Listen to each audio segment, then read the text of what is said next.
Welcome to Friends and Fiction. 4 New York Times bestselling authors, endless stories. Novelists Mary Kay Andrews, Kristin Harmel, Kristy Woodson Harvey, and Patti Callahan Henry are 4 longtime friends with more than 70 published books between them. Together, they host Friends and Fiction, with author interviews and fascinating insider talk about publishing and writing, to highlight and support independent bookstores. They discuss the books they've written, the books they're reading now, and the art of storytelling. If you love books and you're curious about the writing world, you're in the right place. Hello, everyone. Welcome to the Friends and Fiction Show. I am Patti Callahan Henry. I'm Kristin Harmel. And this is Friends and Fiction, 4 New York Times bestselling authors, endless stories to support independent booksellers, authors, librarians, and readers like you. On this week's show, Kristin and I are thrilled to welcome our friend, Lisa Wingate, you know her, you love her, to discuss her new novel, Shelterwood. The book was just released last week on June 4th, and we are so excited to speak with Lisa about it. Yeah, we really are. But first, we have just a few quick announcements. A reminder to check out all the fun things going on in our Friends and Fiction community at friendsandfiction.com. There, on that website, you will find our show schedule, details on upcoming in-person events, links to our bookshop.org page, links to the Friends and Fiction official book club with Brenda and Lisa, links to our merch store, our book subscription box, and our weekly email newsletter sign up. In summary, if you want to know more about anything Friends and Fiction offers, and we offer a ton, be sure to check out Friends and Fiction, you spell out the word and.com. It's a Linkapalooza. No kidding, right? Speaking of things we offer, don't forget about our Friends and Fiction signed book bundle, which is going fast. So there are limited book bundles available because the gifts with them are limited. So get yours before they are all sold out. As you may know, both Mary Kay and Kristy have brand new hardcovers out this summer. And if you order the bundle, which includes both books from our friends at Oxford Exchange, you will get hand-signed first editions of both Mary Kay's book and Kristy's book, just as they're released, and you will get some cool exclusive Friends and Fiction swag too for just $60, which is a steal. So Mary Kay's book is already out. You'll get that book. Kristy's book is about to come out. That book will be headed your way.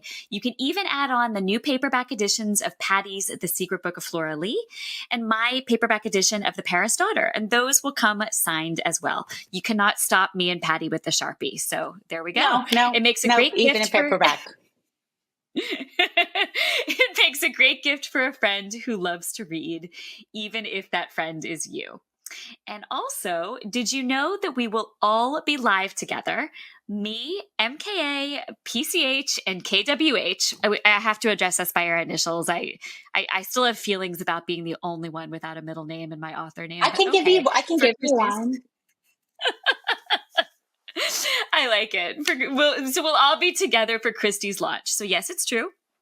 We will be together on Friday, June 28th, which is coming up fast, to celebrate Kristy's launch in St. Louis, Missouri, and you will not want to miss it. You can find the details and ticketing link right on Kristy's website. Okay. Now, speaking of great releases that we're excited about, we are going to welcome our friend Lisa Wingate. So Lisa and I had our first books out with the same editor at this same publishing house back in the early 2000s. So the first time we met was on email. Now, all these years later, Lisa is the author of the #1 New York Times bestseller, Before We Were Yours, which stayed on the New York Times bestseller list for over 2 years. Amazing. Gosh, we celebrate when we get 2 weeks. Over 2 years. It has been translated into over 40 languages worldwide and has sold over 3 million copies. I mean, that's such a huge deal. She has penned more than 30 novels and co-authored a nonfiction book, Before and After, with Judy Christie. Her work has garnered or been nominated for many awards, including the Southern Book Prize, the Oklahoma Book Award, and the Goodreads Choice Award. Her award-winning works have been selected for state and community one-book reads throughout the country and have appeared on bestseller lists worldwide, not just the New York Times. The group, called Americans for More Civility, which is a kindness watchdog organization, selected Lisa and 6 others as recipients of the National Civics Award. This award celebrates public figures who work to promote greater kindness and civility in American life. And we could not agree that I think Kristin Harmel needs that too, but Lisa Wingate well deserves that kindness award. Booklist summed up Lisa's work by saying, Lisa Wingate is, quite simply, a master storyteller. And we agree. Oh, man. Lisa lives with her husband in North Texas and Central Colorado. Her new novel, Shelterwood, was just released last week and is a Book of the Month Club option and a library reads pick, and has received rave reviews from some of our favorites, including Lisa Scottolini, Adriana Trigiani, and Marie Benedict. And we are here to talk about it with Lisa today. And could you bring Lisa on? Hello, my friend. Hi, Lisa. Oh, thank you so much for being with us during pre-pub chaos. Is that a good word? Yes. With us. Chaos pretty much sums it up. The first, the few weeks before, and then the first month or so a book is out is just chaos. It's just a wave you have to ride, right? It's just a wave you have to ride. And we are happy to ride it with you. So let's get started. I was lucky enough to get an early read of Shelterwood, and you know how much I love it. Now everyone else will get to hear about it. So, in summary, Shelterwood is about 3 children abandoned by the law and the battle to see justice done. In this book, we visit both 1909 and 1990 during times of deep conflict, which is an understatement, in Oklahoma over who owns the land and its riches. We meet Ollie, August Radley, and Valerie Boren Odell, who traverse the landscape, both of them leaving behind one life in search of another. As it says on the cover, this is a sweeping novel inspired by the untold history, which is our favorite, of women pioneers who fought to protect children caught in the storm of land barons hungry for power and oil wealth. Now, this is a taste of what it's about, but Lisa, what would you add, and what would you say, a favorite Friends of Fiction question, what would you say it's really about? So the story is really about, it is about this untold piece of history, but it's really underlying about how the history is affecting the people who are there generations later, because that's the reality. The history of your family, of your community, of the place where you live affects you, whether you know it or not. Yeah, right. You can explain everything in your family, all the dynamics. You can explain everything in your community, the dynamics, if you know the history. If you don't know the history, then so much of your surroundings are just a mystery that you can't empathize with because you don't understand where it's coming from. Right. Yeah, that's absolutely such a good point. Well, Lisa, we often talk about where stories come from, and I've heard you describe the 2 lost facts that ultimately turned into a story. You wrote, Shelterwood began with a wrong turn on an ordinary day, which sounds like the beginning of a story I'd really like to hear. Can you take it from there? Absolutely. So I was finishing up the final research check. When you get in that last stage with the novel, so I was in that last stage with the previous novel, like the last time you're going to touch it, you start to panic about anything that may be wrong, because people are going to write to you about that and tell you that you got it wrong, right? So I was in that last stage doing a little research for the Book of Lost Friends just to button things up. And I came across 2 little pieces of forgotten history from the state where I grew up, and I had never heard of either of these things. One of them was the story of little Sarah Rector, this little 11-year-old girl who's growing up in a ramshackle tiny cabin in the hills of Oklahoma with her family and getting marriage proposals from all over the world, this little 11-year-old girl. So the second one was about a female elected politician elected at statehood in an era when women couldn't even vote, but she was elected by the widest margin of any politician on the ballot that year. So she is arguably the most powerful politician in Oklahoma at this time, this woman. And she gets reports of elf children living in a hollow tree. Yes, elf children. You heard me right. Living in a hollow tree, and down in the southern part of the state. And so she goes to investigate. And in uncovering the true identity, they were not elves. They were children who were trying to survive in the forest and had become so skinny and malnourished and skittish and matted hair, and that people thought they were elves. And when she goes to discover who these kids really are, because they're real kids, they're not elves, she uncovers a scandal of epic proportions involving the land that these children came into these children's hands when the lands of the 5 tribes of Oklahoma, so that's the Choctaw, Cherokee, Chickasaw, Creek, and Seminole, are divided up by the government, and allotments are given to every man, woman, and child who's a tribal member. And then shortly after that, oil is discovered underneath these allotments. And that is the beginning of an organized crime scheme of just massive proportions. I mean, talk about a story waiting to be told. I know. Yep. And we're going to get into the lost children a bit, but I want to talk about this. All right. It is 1909 in Oklahoma. And when the book first opens, we meet 11-year-old Olive August Radley, called Ollie. She is a mighty powerful little girl who can see right and wrong, but isn't quite sure how to navigate the terrible world she finds herself in. When we meet her, she is also with a Choctaw child. So introduce us. How would you describe both of them and the predicament they find themselves in before they make a run for the forest?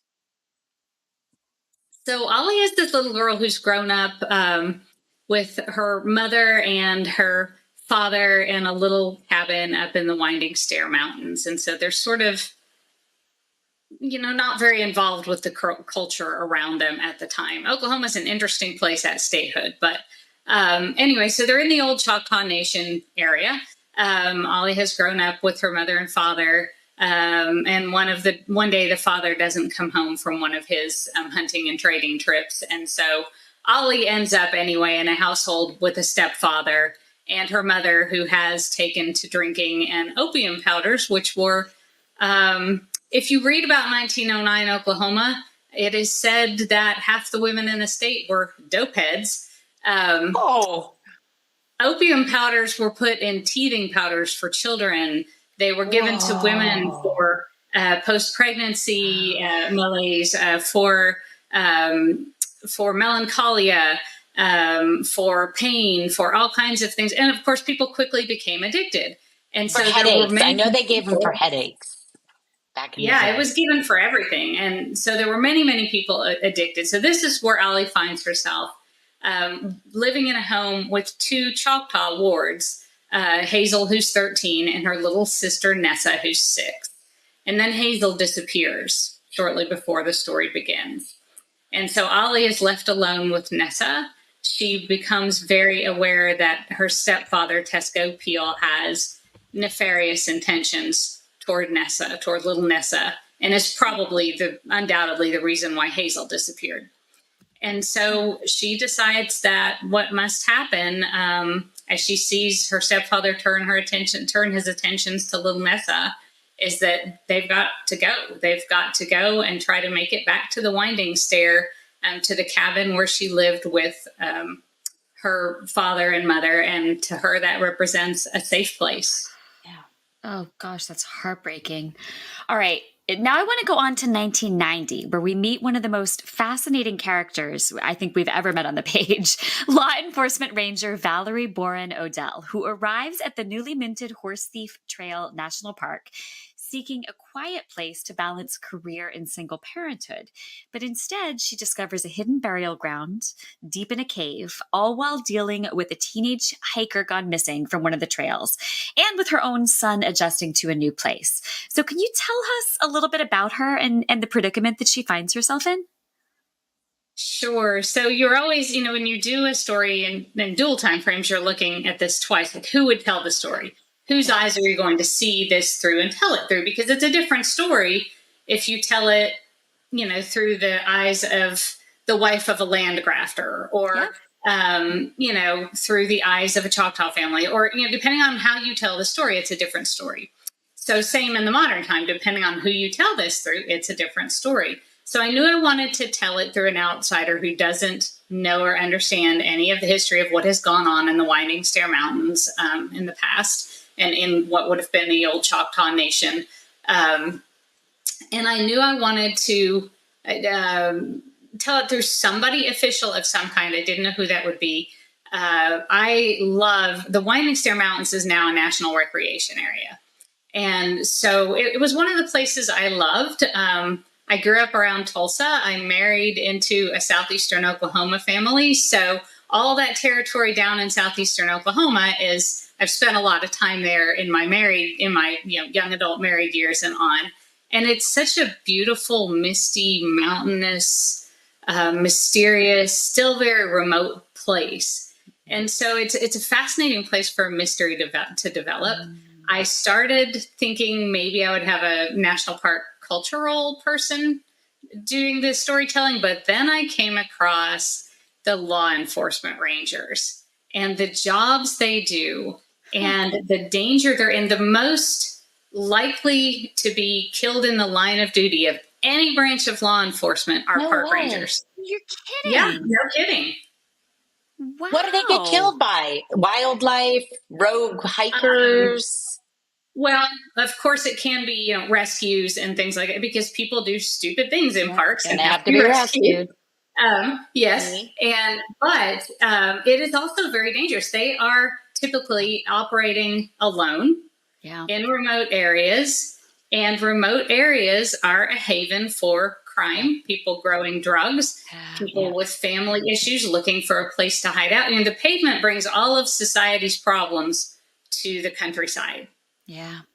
And so they do end up trying to chase down fugitives who are, hiding in the park, dealing with poachers. Only there's no backup. They're miles out there by themselves when they come across a poacher or a drug den or, somebody trying to hide out. And so it is a fascinating career. All of the things these law enforcement rangers do. So that is where Valerie Boren Odell, the female law enforcement ranger, came from. Horse Thief Trail is a new station for her. And so it's she lands in kind of an interesting situation because in 1990, it wasn't easy for women in a lot of workplaces, and the National Park Service, no exception. There were some interesting congressional hearings about that time on some of the things women in the Park Service were dealing with. I can't even imagine. So when she gets there, she finds somebody in a cave. Talk about what she deals with when she gets there. So yes, one of the first things that happened, her first 2 weeks on the job are very frustrating because she's not really being allowed to do her job. She's being given little make work jobs and busy work jobs, and she's picking out brochures for the opening of this new national park, which is fictional, but it's based on Winding Stair National Recreation Area. So it's a mirror of that, but Horse Thief Trail National Park in the book is fictional. So she's being given all this make work, not getting the chance to do her real job. And finally, on the day, she decides to kind of put her foot down and wear her Class A field uniform and try to make the point that she is here to do a law enforcement officer's work. She happens across one of the Choctaw tribal policemen, because you have overlapping jurisdictions here between the Choctaw tribal police, the local police, the state police, the sheriff's department, and federal law enforcement, which would be with the park. So she happens across one of the Choctaw tribal police who asks her if she's heard about the bones yet, which leads her to the fact that the burial site of 3 little children long hidden in a cave has been discovered on the park grounds, and it's being kept from her by her co-workers. Oh. And so she begins to dig into it because there is a push among the staff whom she's come into to not let her in on it, to not have anything to do with it, to not have her investigate it. And she wants to know why the kids were buried there in such a way, why there are no funerary items with them, no comfort items, no evidence of any belongings. And so she's kind of on the wrong side for more reasons than one of the people she works with. Wow. I mean, just to see her walk into this situation along with a young son, and then you see Ollie running away with Nessa, like the book just goes from page, like we are off and running. So the time periods are about 80 years apart, and Oklahoma has a complicated past, no doubt. We saw some of it for anybody who's read or watched Killers of the Flower Moon. And although the horse thief trail is fictional, the land mass and land grab are the same. So you grew up, as you mentioned, in these parts, and with the Indian nations surrounding you. You have said you rode on Indian land and you hung out with tribal friends during what you call the golden age of childhood. I want to hear more about your childhood in these parts and what you didn't know then with your feet on that land that you know now with your feet on that land. So, kind of like you, Patti, I grew up, a few different places, and then we moved to Oklahoma. My mother, who had lived in Germany and Palm Beach, Florida, and all these places, said no to Oklahoma at first. My father convinced her. When the moving van pulled back out of the driveway, having deposited all our stuff, she sat on the edge of the bed and cried. I believe it. I believe it. Yeah. Yeah. So, but it was a great place to grow up. We lived in this little neighborhood out on the very sort of edge of Tulsa. So all around us were rural fields, ranches, but there were these great big unoccupied patches of land that usually ran about 160 acres or so. And everybody referred to those as Indian country land or still Indian land or still tribe land. And what that meant, we sort of understood a little bit. To our understanding, what it meant was that these pieces of land were still owned by descendants of the original allottees. So the original people who had been allotted this chunk of land still owned it, only now it was owned by so many descendants that it couldn't really be sold because, all these people were tied to it. And the federal government was somehow involved. I mean, we didn't know that much about it as kids, but to us kids, it just meant that these chunks of land would never, ever, ever be turned into housing developments, because that was my childhood. All these farms and ranches around us were being sold off and turned into housing. All the trees plowed over and, houses went up. But we thought that these places where we rode horses and bikes and just appropriated them for our own and our let's pretend games would never ever be sold. And so we hung out in these tumbled down remnants of timber mills and walked on these railroad tracks that went to nowhere and read the tombstones in these graveyards that were just out in the middle of fields with nothing, or down in the woods with nothing. I was just like this crazy enchanted childhood. And I was a pony girl from about 11 years old on, when I finally saved up some money to get my own pony, because my parents told me I couldn't have one unless I bought it myself. So I showed them. So we just ran wild all day long, making up stories. As long as we were home by the time the street lights came on, nobody worried about us. Oh, what an idyllic childhood. That's incredible. And I could see how it would provide inspiration for the stories. Lisa, you've mentioned allotments a couple times. Can you talk to us about the Dawes allotment, how it found its way into the novel, and what exactly it is for people who aren't familiar with it?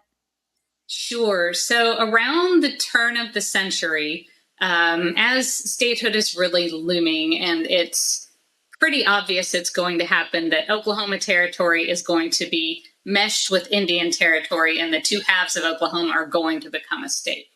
The tribes were mostly against it. They wanted a state of Sequoia which would be the eastern half of Oklahoma and all the big tribal nations, and then the other half of the western half of Oklahoma was the state of Oklahoma.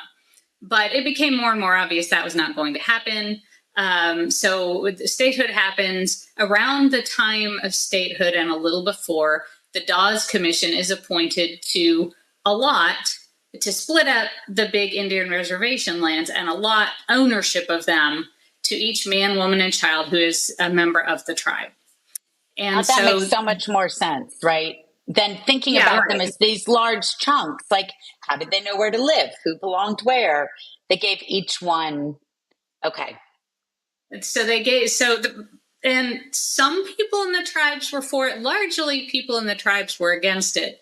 Some were really against it to the point of armed conflict because these are tribal nations. Their heritage is to live as a tribe, not private land ownership, not, that was very foreign and to a lot of the people, not all of them. Some of them had owned plantations and farms and things, but some had not. And the traditionalists were very against allotment, but they also saw it as exposing the land of the members of the tribes to people taking over this land, basically, which is a big reason why allotment was done. There was a lot of graft in the allotment process. There were things like timbermen who wanted to get their hands on large swaths of timber land. They would gather up a number of people who were eligible for allotment, take them down and tell them which allotments to ask for. And, normally you didn't get to pick, but because there's a guy with a bunch of money there and he's behind this, his allottees would get those swaths of land. And if they were alienable, which meant they could be sold, there were different categories of alienable, depending on the person who had the allotment. And so if they were alienable, he would just buy them. If they weren't alienable, he would just lease them for 30 years or 50 years or 100 years or whatever and cut all the timber or drill the. But it really gets ugly when the oil is discovered because there is a massive money motivation. It's the lightning lane to riches to come into Oklahoma, to get guardianships, especially over children, especially orphans, because they don't know what they own. They don't have any understanding of that. They're defenseless. And so these guardians flood into Oklahoma by the multitudes. And in the newspapers, you see, if you look at the newspapers from the time, they are full of ads from guardians wanting to sell property belonging to minor children for the benefit and care of the children. Only in most cases, the money did not go for the benefit and care of the children. And it was such a concerted effort, right? Like you said, it was the biggest concerted crime syndicate, all this land grabbing. Well, not only did you find out about all of that, but along with your family, in your note, you also thank park rangers and the Cherokee Nation and the Choctaw Nation. I want to hear about working with all of them. Absolutely. So we have family members who are in the Choctaw Nation. So we were around and friends. And my husband grew up in Antlers, which is in the book. And so he was kind of my Southeastern Oklahoma consultant. Love that. In fact, when it was time to do the audiobook and they sent me a whole bunch of words they wanted to know how to pronounce, I know how to pronounce them, but I don't pronounce them the same way as people from Southeastern Oklahoma do. So I gave my husband a list. I was like, here, read these onto a recording and send them in. So I love that. He was in charge of that. Funny. Working the Choctaw Nation, the Cherokee Nation, I have friends and had college roommates in the Cherokee Nation and the Creek Nation. And so, it's just something I was always very familiar with. I knew people to ask. In this particular instance, I did more with the Choctaw Nation because that's where the book is set, on lands of the Choctaw Nation. When I was young, growing up, you didn't hear much about the tribes. You heard about it, and I knew people who lived on, his grandparents, or they lived on original Dawes allotments, and, we would go to friends to powwows and things, and, it was just kind of part of life. But federal law changed in about the 70s and into the 80s, and the tribes began to reconstitute their governments, their tribal governments, their tribal police forces. So you started to see all these changes because the federal law had changed regarding the tribal nations. And so in my adulthood lifetime, I have seen this huge reconstitution of the tribes, of the infrastructure of the tribal nations, of things like, the Choctaw Nation is putting in a facility to test and develop aeronautics, drones. The Choctaw Nation was involved in the Marvel movie limited series, Netflix or whatever it is, series Echo. You're seeing all these cool things happen with the tribes that were so far from what was going on, when I was a little kid. Now on the park ranger side, that was in college. I had a friend who went into being a park ranger. She was in law enforcement. That was kind of her dream. The letters, that was back when we wrote letters. The letters she used to write me about what was going on were just shocking. She was tall, blonde, pretty, had been an athlete in high school. It was just such a struggle for her. She only stayed a few years. Some of the things that went on were really shocking. I didn't think too much about that again until I started digging back into it for this story. So I did the best I could with research. Then I took everything to, there was a park ranger here in Texas who read it for me, Ranger Jody. And when I set this within reach to show you. So this was the printed manuscript that I gave to Ranger Jody in this notebook. There's Ranger Jody. Sounds like she should be an action figure. Ranger. So I get there and you see all those flags. Are those hers? She put those in? Oh my yeah. So Ranger Jody's house, we're gonna have coffee and go over the stuff. And I saw all that and I thought, no. But a lot of it was just Jody saying, that's how it is, and that's what we deal with. And there were a few points that he said, you would never do that. You've got to change that. And so I not only appreciated him and the help he gave me, but the stories. I mean, these people have the most amazing stories from their work, and you just can't even understand what goes on. One of the things Jody told me, just a quick one that was a Jody thing. I love these. I love when we get to talk to go ahead. Oh, I know. I had Valerie taking her 7-year-old son, Charlie, she picks him up after work and has to go do this interview. And I had her taking Charlie and just letting him sit in the car while she went to interview this woman that she's a little suspicious of. And Jody wrote in great big words, you would never take your child to an interview, even to sit in the car. And he told me this is a story about being in the grocery store, the local grocery store where they lived. And he said, I was going up and down the aisles with my sons doing the grocery shopping. He said, I turned an aisle and I saw a guy who I had arrested and, put in jail. And he said, I turned around, I left the cart of groceries, I took my kids out of that store. He said, I didn't want anyone to ever recognize my kids or know I had kids. Yep. So, those are the things you don't think about. Yeah. Yeah, that absolutely makes sense. Ooh, that's creepy. Yeah. That's the kind of detail we can't get without, we talk about, all three of us are writing historical fiction, and people ask about what do you do for research? And I say it all the time, you can't read everything. Talk to as many people as you can, because that tiny little detail was like 4 sentences on 1 page, but it changes everything. So doing that interview work is fascinating. Oh, definitely. Definitely. You'll find so many things that you just would not have thought about, would not have understood. It's just, you just can't get the same things off any kind of research that you can get from talking to the people. Yeah, no, you're absolutely right. Now, Lisa, when it comes to themes, we see so many rising up in this story. The definition of home, how we have agency in our lives, love, parenthood. There are so many themes here. So I want to talk about lost children, though. And one of our favorites, Lisa Scottolini, said, or called this a seamlessly crafted tale of tragedy, resilience, and triumph. And she adds, Lisa Wingate once again gives poignant voice to the lost children of American history. Could you talk to us about this and about some of the other themes you see rising up in your work? Yeah. So, children, yes, have definitely been a theme for me. Some of that is just a function of having raised my kids and having grown up in the suburbs, but moved when I had small kids to a little town.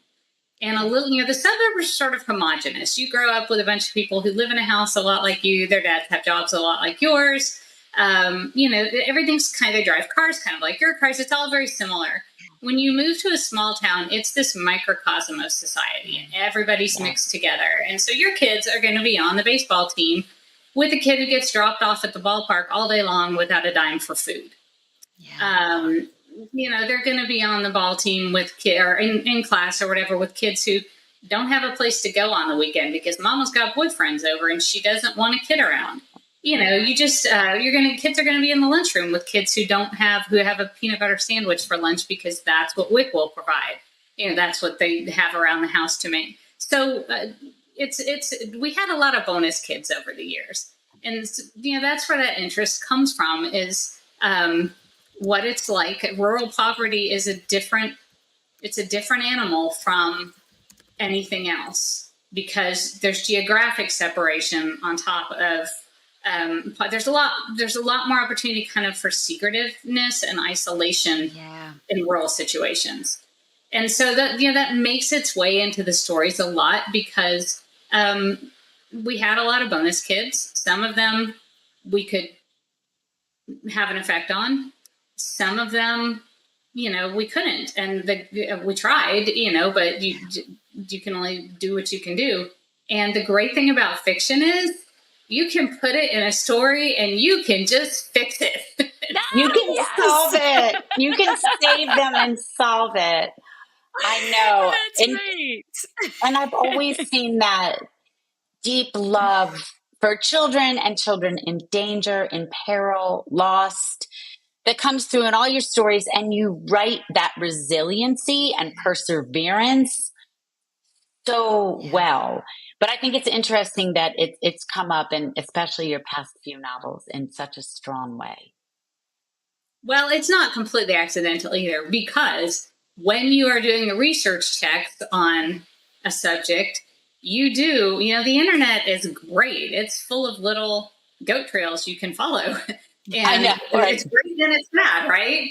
And, so the goat trails you come up with when you're doing your research checks for one story about children or whatever are goat trails related to that topic, and so it kind of, whatever topic you're writing on, I think you're going to come up with a lot of other interesting factoids about that topic. And you just have to decide, whether you're going to write another related book or move on to something else. Right. Yeah, that absolutely makes sense. All right, Lisa, if you would stick around. Oh, yep. Sorry. Go ahead. I was going to say, and what's so fascinating too is we only notice what we notice. So what I would have noticed when I researched it is one thing. What you noticed when you researched it was these lost children. And what Kristin would have noticed if she read that story would have been something separate. And so what we care about deep down pings what we notice in the research. And I think that's fascinating. Absolutely. Absolutely true. Yeah, absolutely. All right, Lisa, if you would stick around, we have one more question for you at the end. But first, we have a few quick reminders to our listeners and our viewers out there. Okay. I know you haven't gone anywhere because this has been so fascinating. So for all of you watching and listening, we really encourage you to rush out and buy your copies of Shelterwood. The perfect place to do that is at the Friends and Fiction Shop on bookshop.org. You'll be getting it at a discount, and you'll be helping to fund our show. You'll be supporting our guests. And of course, you'll be supporting our beloved independent booksellers nationwide.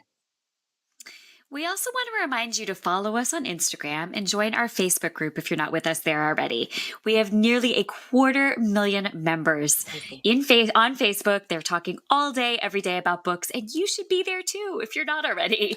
So when you visit friendsandfiction.com, you can stay up to date about everything we have going on, and you can sign up for our weekly email newsletter, which is chock full of bonus content. All right, Lisa. People are going to want to know so much more. And you always do such great backstory and bonus content. And I know you're on the road. The book's been out for about a week. Can you tell everyone out there how to connect with you and where to find you online and on book tour? Absolutely. So I Facebook, Instagram, but also the website, tour details, tour stops are in the appearances page. And to learn more about this story, the book club, online book club kit that Random House put together is amazing. Everything from historical photos to background. They just got it done, just put it up. So much information in there, fascinating stuff. And the first part of it no spoilers. Watch for the spoiler alert 3/4 of the way through if you haven't read the book yet, and stop there. Ooh, good. And I'm also going to tell everyone that exists. I know, and because it's so much fun to learn more about the true story. And for everyone who's reading it and listening, don't read it till the end. But the author note is chill bump good. It just really gives so much context and meaning to what this story is about. So, Lisa, thank you so much for talking with us about the themes of lost children and the things you care about, and such a fascinating. Again, you have found a lost to time piece of history that you have turned into a compelling novel. And it's been such a pleasure. So thank you for being with us on the Friends and Fiction Show. This was so much fun. Thanks, you guys, for having me. Oh, You're Lisa, amazing. It was so much fun. And we so appreciate you speaking so frankly with us about all of the things that went into this book. I think that deepens our enjoyment of and our understanding of books. And that's why we do what we do. So thank you. Thanks for coming to play today. Right. This was great. Thanks for coming to our play date. Exactly. Your sandbox anytime. Oh, that's awesome. All right. To all of you out there, be sure to tune in next week for when we will all be together live to celebrate the launch of Kristy, Woodson, Harvey's A Happier Life. We are so excited about this. The book is phenomenal. We cannot wait to talk to Kristy about it and celebrate it as a group. That show will air live on the Friends and Fiction Facebook page and YouTube channel on Wednesday, June 19th at 7 p.m. Eastern. And it'll be posted 2 days later to our podcast for your listening pleasure. And that'll be on Friday, June 21st. Thanks to all of you for being with us, and we'll see you next time. Goodbye, everyone. Bye. Thank you for tuning in. You can join us every week on Facebook or YouTube, where our live show airs on Wednesday nights at 7 p.m. Eastern Time. Also, subscribe to our podcast and follow us on Instagram. We're so glad you're here.